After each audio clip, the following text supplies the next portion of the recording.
Welcome to There Are No Journaling Police, a brief introduction to journaling to get you started or get you restarted if you have fallen out of the habit. So my first and most important message is that there are no journaling police. You can do it how you like, when you like, as often as you like, as irregularly or regularly as you like. There really are no rules. This is about you. It's your life, just as there are no rules about how you should live your life, even though it might feel like there are. So yeah, there are no journaling police. So first of all, let's just do a quick, what is journaling? So basically it's recording thoughts or feelings at its most sort of basic. Over the years, because of research by people like Ira Progoff and his journaling method, which he worked with Jung, and it was all about accessing the whole of you using journaling. James Pennebaker in the 80s did some research about expressive writing, about releasing shame and secrets and trauma, and all those things over the years, I think, have sort of melded together to make this sort of idea of journaling, which of course is different depending on what you read or see. But basically, it's recording stuff that you need to, or getting stuff out. For me, it's about externalizing the internal. It's getting what's going on in my head out on the page so I can see it, see that it's not me, and that it's just what I'm experiencing, and get some really valuable perspective and insight. So the benefits of journaling, there are so many, but just a few here. You can connect to yourself. By journaling, start to understand your feelings, which may not always be that easy. You don't always know when you're angry, for example. You access wisdom and creativity. You grow. It's great for self-development to see what's going on, the patterns that you're getting involved in, and you always are part of it. So I'm not saying it's your fault, but there's always something you're doing in those situations. It gives you headspace. It helps you work through challenges and roadblocks. It just does so many things. So what to journal about? This is a good question. So it might be worth doing a little bit of journaling to say, what do I want to journal about? Why do I want to journal? What is it that drives me to think that I should journal, or I could give it a go? Because that will determine how you do it and how you go about it.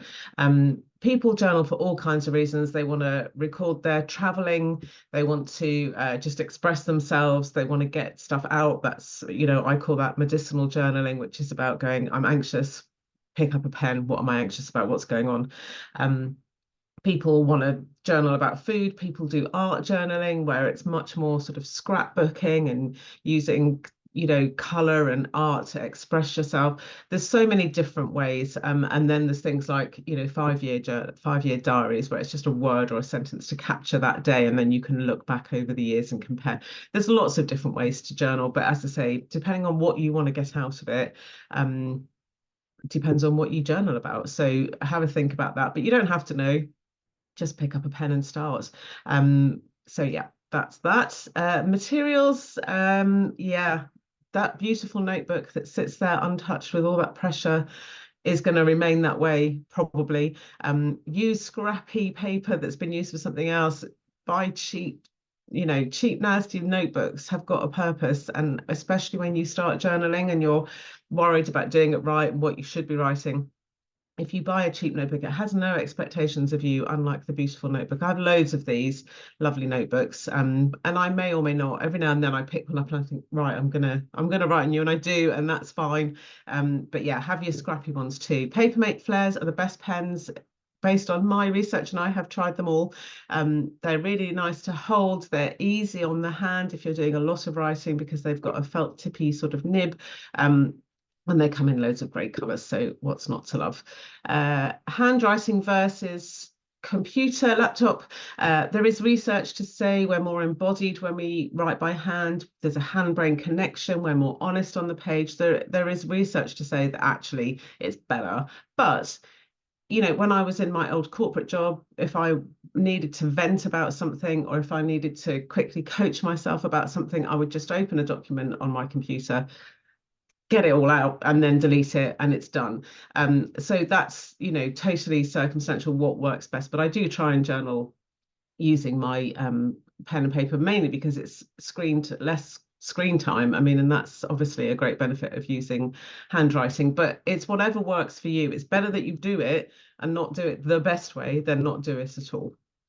Where and when, again, we have this idea, a lot of us, that we need to be sitting in the perfect chair with the perfect view in our perfect loungewear. I don't know, whatever your vision of that is, to be doing journaling. But actually, you can do it on the go. You can do it at any time of the day. Again, I like to do medicinal journaling, so it's in the moment. So I don't have a regular time I journal. I never have. It doesn't work for me.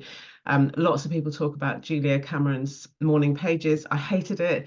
It wasn't for me, but lots of people love it and get a lot out of it. So again, you have to experiment with what's right for you and why you're journaling. I think one of the biggest tips I would give here is think about doing it when you're tired, hungover, jet lagged, all of the above, because actually when you're tired, your thinky brain is a bit dampened. You know, the thoughts and the questions and the judgments flying around tend to quieten down when you're tired. So actually your pen gets a chance to sort of surface what's actually going on for you. So it's actually quite a good time to do it. So the time when you least think you might want to journal can sometimes be the best.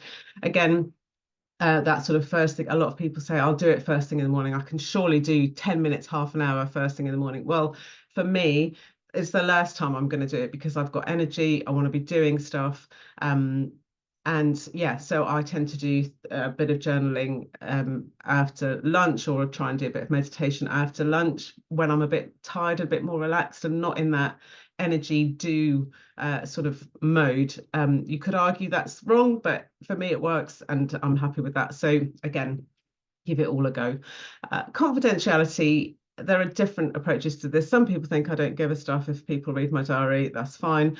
I have a sign on all of my existing writing that I haven't done anything with yet, saying if anything happens to me, please display it. Obviously, I have no control over that if somebody doesn't, but there you go. One person said to me that she's got something in the beginning of her journal saying, read this at your peril, because you could be in it, which I loved.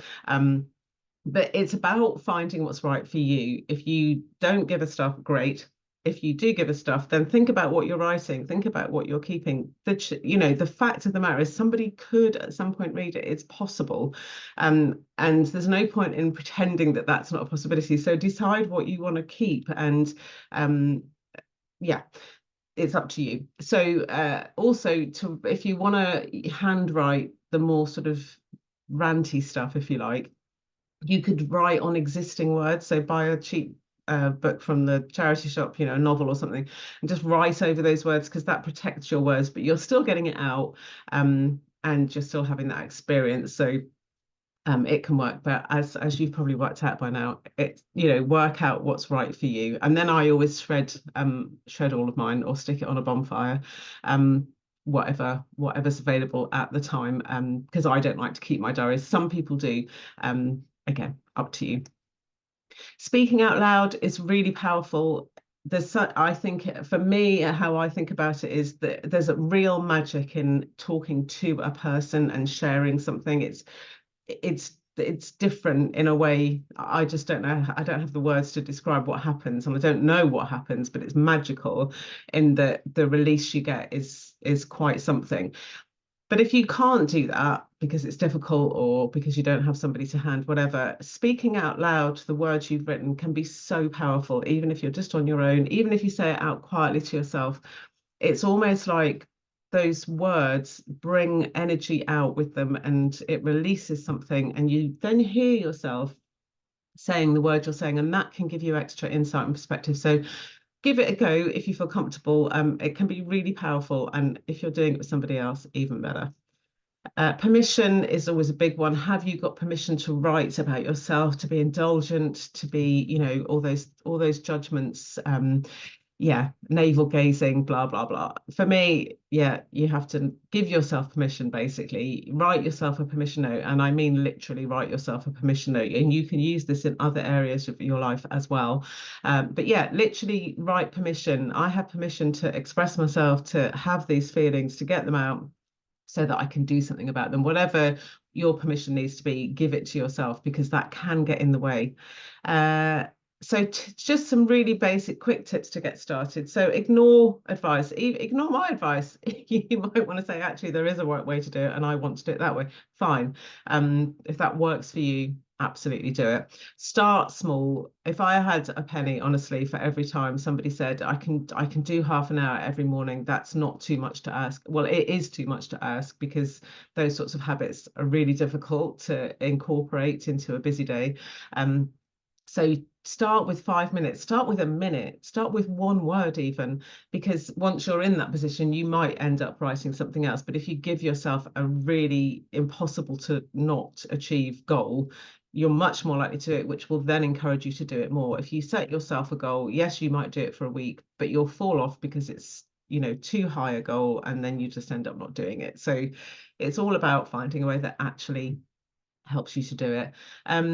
Yeah, remove blocks if you need that space, create that space before you start. Give yourself that permission.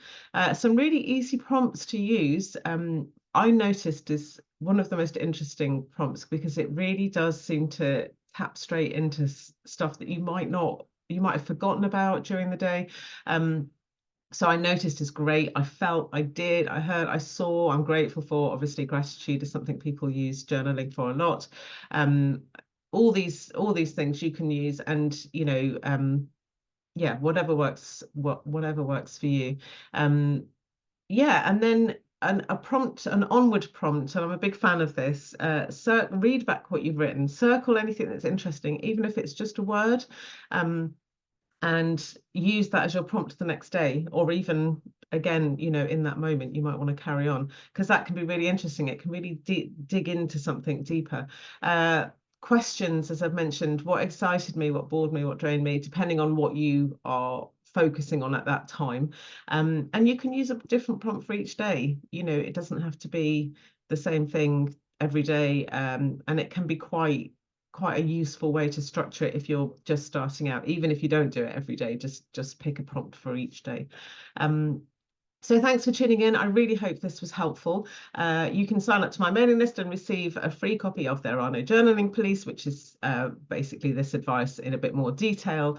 Or you can sign up at clairepierce.uk, or you can email me at cpsdayoff@gmail.com.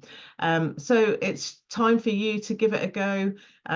Yeah, get journaling and let me know how you got on. I'd love to hear how you have got on with your journal.